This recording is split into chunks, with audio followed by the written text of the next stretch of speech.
গলার যে প্রবলেমটা ছিল ট্রিটমেন্ট চলছে, এখন ভালো অবস্থায় আছি। কিন্তু যেটা হয় যে কনসার্টে 10-12টা গান গাওয়ার পরে আর গাওয়া সম্ভব হয় না। সো এখন পর্যন্ত ঠিক আছে, স্ট্রেস কম নিতে হয়। আগে যেরকম প্র্যাকটিস করতে পারতাম প্র্যাকটিস করতে পারি না, বাট গান আশা করছি পরিপূর্ণভাবে সুস্থ হয়ে যাব এবং ঠিকমতো গান করতে পারবো। আমি আসলে শুরু থেকে গানের জগতের মানুষ, গানেই থেকেছি। মাঝখানে আপনাদের অনুরোধে হয়তো কিছুদিন অভিনয় করেছি, ভালো লেগেছে, মানুষের ভালোবাসা পেয়েছি। কিন্তু আসলে এখন যেই বয়স, বেছে বেছে আসলে শুধু গানটাই করতে চাই না, সিনেমা নিয়ে পরিকল্পনা নেই। একটু আগে যেটা বললাম যে বয়স হয়ে যাওয়ার সাথে সাথে মানুষের মাঝে এক ধরনের উইজডম আসে। আমার মাঝে যেটা ধারণা, আমাকে এত বছর 25 বছর ধরে কাজ করছি, গানে মানুষ যে ভালোবাসাটা দিয়েছে সেটা আসলে দুষ্প্রাপ্য। আমি সেটাই ধরে রাখতে চাই। যেটা হয় কি, এক একটা কাজ এক একটা সময়কে ধরে রাখে।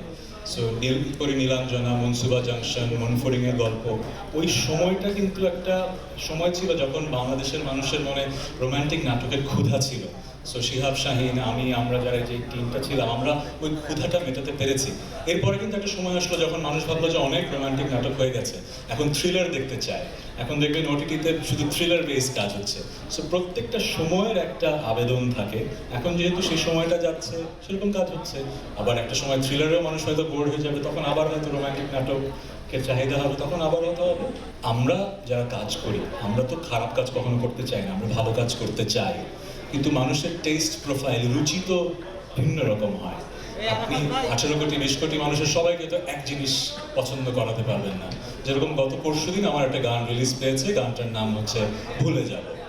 যে কোম্পানিটা গানটা প্রডিউস করেছে তারা গ্লোবাল স্ট্যান্ডার্ডে করতে চেয়েছে বলে ল্যাটিন আমেরিকার একজন ডিরেক্টরকে, স্বনামধন্য ডিরেক্টরকে হায়ার করেছে। হলিউড হিলসে একটা ম্যানশনে ভিডিও করা হয়েছে, অসাধারণ ভিডিও হয়েছে।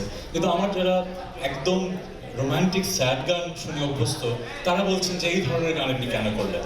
কিন্তু আবার অনেক মানুষ বলছে যে ওয়াও, এরকম ওয়ার্ল্ড ক্লাস একটা গান আর ভিডিও আপনি করলেন। সো আমরা আসলে ভালো খারাপ কি সেটা জাজমেন্ট দেওয়ার মানুষ না। আমরা সৃষ্টিশীল মানুষ, আমরা সৃষ্টি করব। আপনারা দর্শক শ্রোতারা যেটা ভালোবাসবেন সেটা টিকে যাবে, যেটা ভালোবাসবেন না সেটা হারিয়ে যাবে।